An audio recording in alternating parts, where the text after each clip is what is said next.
আজ বৃষ্টি রান্নাঘরে আপনাদের কাছে নিয়ে আসলাম আলুর ঝুরি ভাজার রেসিপি।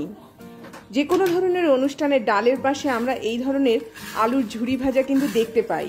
খেতে যেমন অসম্ভব আকারে ভালো, করতেও কিন্তু বেশিক্ষণ সময় লাগবে না। এই টেকনিক নিয়ে কিন্তু আজকে হাজির হলাম। একদম দেখুন, আওয়াজ শুনলেই বুঝতে পারছেন একদম মুচমুচে এই ঝুরি ভাজা। তো চলুন কিভাবে আমি এটা তৈরি করেছি একবার আমি আপনাদের সাথে শেয়ার করি। তার আগে বলে রাখি, কাছে দূরে যেখান থেকে আমার ভিডিওটি দেখছেন আশা করি সবাই ভালো আছেন।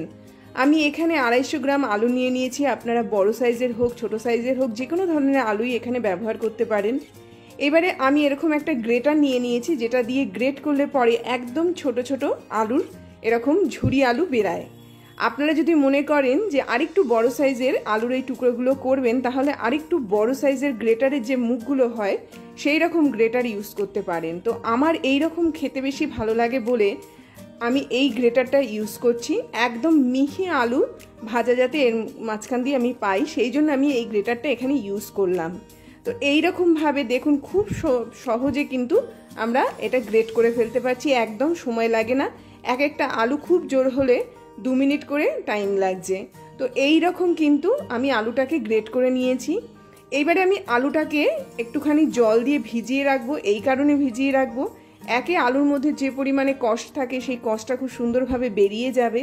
দ্বিতীয় নম্বর জিনিস হচ্ছে আলুটা এরকমভাবে গ্রেট করার পরে খুব সহজে কিন্তু লাল হয়ে যেতে পারে, সেই জন্য একটুখানি জলে ভিজিয়ে রাখবেন।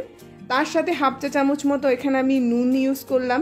নুনটা আমি শুরুতে দেওয়ার কারণ হচ্ছে পরে গিয়ে আমি খুব বেশি নুন এর মধ্যে ইউজ করব না, তাতে এক সাইডে নুন বেশি বা অন্য সাইডে নুন এরকম যাতে না হয়, সেই জন্য আমি নুন জলে এটাকে ভিজিয়ে রাখলাম। এবার কিছু মশলা আমি এর মধ্যে অ্যাড করব। আমি 1/4 চা চামচ দিয়ে এই মশলাগুলো নিচ্ছি। 1/4 চা চামচেরও অর্ধেক আমি এখানে মশলাগুলো ইউজ করব। এখানে আমি চাট মশলা, শাহি গরম মশলা, জিরের গুঁড়ো, গোলমরিচের গুঁড়ো, লাল লঙ্কা গুঁড়ো আর কালো নুন আমি এখানে ব্যবহার করছি। এবার পুরোটা দিয়ে এটাকে খুব ভালো করে এরকমভাবে মিক্সড করে নিলাম। এই মশলাটাই কিন্তু আমার আলুটা যখন ঝুরি আলু ভাজাটা তৈরি হয়ে যাবে, এই মশলাটা আমি এখানে ইউজ করব। এই মশলার টেস্টটা খুব ভালো হয়। তার সাথে কিছু কারি পাতা নিয়ে নিলাম, আর আমি এখানে লাল শুকনো লঙ্কা নিয়ে নিয়েছি গোটা। তো এইবারে আলুটা মোটামুটি 5 থেকে 7 মিনিট মতো আমি এরকম ভিজিয়ে রেখেছিলাম। ভিজিয়ে রাখার পরে আমি এরকম একটা ছাঁকনির মধ্যে ছেঁকে নিলাম।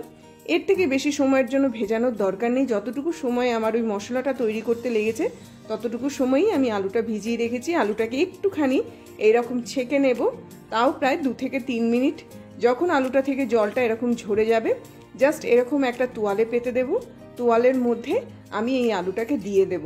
আলুটাকে দিয়ে যতটা সম্ভব তোয়ালেটা দিয়ে আমি এটাকে খুব ভালো করে এরকমভাবে চাপ চাপ দিয়ে এক্সেস জলটাকে আমি বের করে নেব। তাতে করে কি হবে, আলুটা যখন ভাজবো খুব তাড়াতাড়ি এটা ভাজা হবে এবং একদম মুচমুচে ভাজা হবে। তো যতটা সম্ভব আমার এখান থেকে জলটা বার করে নিতে হবে। তবে খুব বেশি সময় যদি হাতে না থাকে, এই রকমভাবে তোয়ালেটা দিয়ে জাস্ট একটু চেপে চেপে এই আলুর মধ্যে এক্সেস যে জলটা আছে সেই জলটা বের করে নিলেই হবে।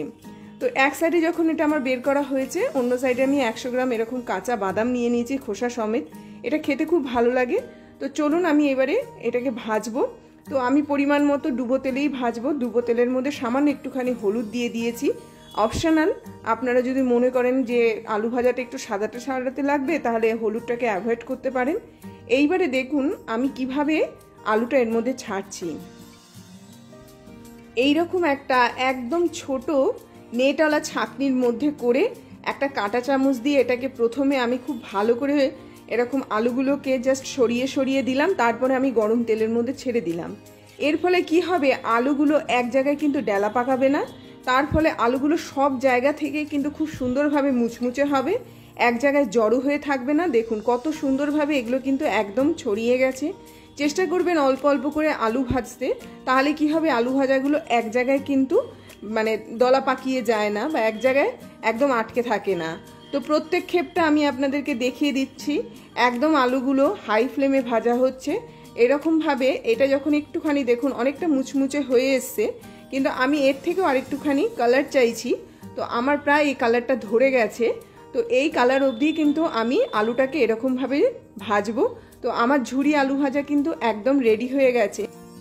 এবার এর থেকে এক্সেস তেলটা কিন্তু আমাদেরকে ঝরিয়ে নিতে হবে। এই রকম ভাবে ছাঁকনিটাকে জাস্ট এরকম কড়ার উপরে ধরে রাখতে হবে। দেখুন এক্সিস যে তেলটা রয়েছে তেলটা কিন্তু বেরিয়ে যাচ্ছে। তো এইভাবে ছাঁকনিটাকে বারবার এরকমভাবে ঝাঁকিয়ে ঝাঁকিয়ে কিন্তু আমি এক্সিস তেলটাকে বার করে নিলাম। শুরুতেই এর আওয়াজ আমি আপনাদেরকে শুনিয়েছি, কতটা মুচমুচে হয়েছে সেটা আপনারা প্রথমেই দেখতে পেয়েছেন।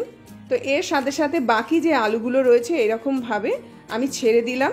তো হাত দিয়ে জাস্ট এরকমভাবে একটুখানি আলুগুলোকে আলাদা আলাদা করে নিয়ে তারপরে তেলের মধ্যে আমি সম্পূর্ণ আলুটাকে দিয়ে দিলাম এবং এই রকমভাবে কিন্তু আমি অল্প অল্প করে আলুগুলোকে এরকমভাবে ভাজা করে নিয়েছি। করে নিয়ে একদম মুচমুচে করে নিচ্ছি। করে নিয়ে দেখুন একদম যখন এরকম ইয়েলো কালার হয়ে আসবে মানে একদম তৈরি হয়ে গেছে, এই পর্যায়ে অবধি কিন্তু এটাকে ভাজা করে নিতে হবে। যদি মনে করেন এই ইয়েলো কালার আপনাদের দরকার নেই, নর্মাল আলুর যে কালারটা সেটাই আপনারা চান, তাহলে শুরুতে যে আমি হলুদটা দিয়েছি দেওয়ার দরকার নেই। এবারে আমি বাদামটাকে এর মধ্যে দিয়ে দিলাম। বাদামটাকে আমি একটুখানি কড়া ভাজা করব। তো আমি এরকম একটা ছাঁকনির মধ্যেই কিন্তু বাদামটাকে রাখলাম। বাদামটাকে আমি ডাইরেক্ট কড়ার মধ্যে দিলাম না, তাতে সুবিধা কি হবে, খুব বেশি এটা ছড়িয়ে যাবে না এবং একটা জায়গাতেই কিন্তু আমার প্রপারলি বাদামটা ভাজা হয়ে যাবে। এই বাদামটা ভাজা করতে কিন্তু বেশিক্ষণ সময় লাগে না, একদম চটজলদি 5 থেকে 7 মিনিটের মধ্যে বাদামটা দেখুন একদম কালার ধরে গেছে। একটু যখন লালচে লালচে এরকম হয়ে আসবে একটা একটুখানি মুখে দিয়ে দেখবেন একটুখানি মচমচে হয়েছে, যদিও এটা একটুখানি ঠান্ডা হলে তবেই মচমচে হয়। তো এরকমভাবে আমি বাদামটা ভাজা করে তুলে নিলাম। এবার কারি পাতা শুকনো লঙ্কাটা আমি এর মধ্যে দেব, তবে কারি পাতা ডাইরেক্ট দিলে পরে খুব তাড়াতাড়ি ফাটতে থাকে। তো আস্তে আস্তে করে কারি পাতাটাকে আমি এরকম কড়ার মধ্যে ছেড়ে দিয়েছি, সঙ্গে শুকনো লঙ্কাটাকেও দিয়ে দিয়েছি। এই দুটোই যখন একদম মুচমুচে ভাজা হয়ে যাবে তখন কিন্তু আমি কড়া থেকে এরকমভাবে তুলে নিলাম। তো এবার আমি এটাকে মিক্সড করব। তো চলুন আসুন কিভাবে আমি এটাকে মিক্সড করছি আমি একবার দেখিয়ে দিই। একদম মুচমুচে এই ভাজাটা দেখুন কত সুন্দর আওয়াজ হচ্ছে। তো এই রকম আওয়াজ হলে বুঝতে পারবেন যে আপনার ঝুরি আলু ভাজাটা কিন্তু একদম প্রপারলি তৈরি হয়েছে। খেতে অসম্ভব আকারে ভালো, যে কোনো ধরনের ডালের পাশে এটা খান আপনাদের অসম্ভব আকারে ভালো লাগবে। যে মশলাটা আমি তৈরি করেছি সেই মশলাটা আমি একটু একটু করে এর মধ্যে দিয়ে দিচ্ছি। পুরোটাই আপনারা ঢেলে দিতে পারেন, আমি একটুখানি রেখে দিয়েছি। তার কারণ হচ্ছে যখন এটা আমি ব্যবহার করব তখন ওপর দিয়ে একটুখানি মশলাটা দিয়ে তারপর আমি ব্যবহার করব। তো অবশ্যই বাড়িতে আপনারা এই রেসিপিটা ট্রাই করে দেখুন। তার সাথে সাথে বলি, যদি আমার চ্যানেলটিকে আপনাদের ভালো লেগে থাকে অবশ্যই চ্যানেলটিকে সাবস্ক্রাইব করবেন। আর এই ধরনের ভিডিও যদি আপনাদের ভালো লাগে ভিডিওটিকে লাইক করুন, শেয়ার করুন, নোটিফিকেশান পাওয়ার জন্য বেল আইকনকে প্রেস করুন। দেখুন কতটা সুন্দর হয়েছে ভাজাটা, প্রত্যেকটা যতবার আমি ঢালছি ততবারই কিন্তু খুব সুন্দর একটা আওয়াজ করছে। এটা যে মুচমুচে ভাজা হয়েছে তাই কিন্তু তার প্রমাণ। আজকে তাহলে আসি, আবার আসবো একটা নতুন ভিডিও নিয়ে। ততক্ষণ সবাই ভালো থাকবেন। আসলাম কিন্তু।